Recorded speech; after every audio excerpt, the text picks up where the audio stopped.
Los campesinos son ocupados solo en época electoral y ello se demuestra con organizaciones que presuntamente habían sido creadas para ayudarlos, pero solo ocurre cuando hay que votar.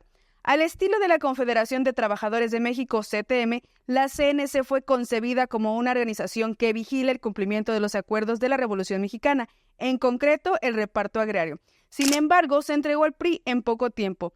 Tanto la CNC como la CTM están siendo utilizados por políticos que solo les interesa su cargo público, un fuero y nada de ayudar al pueblo.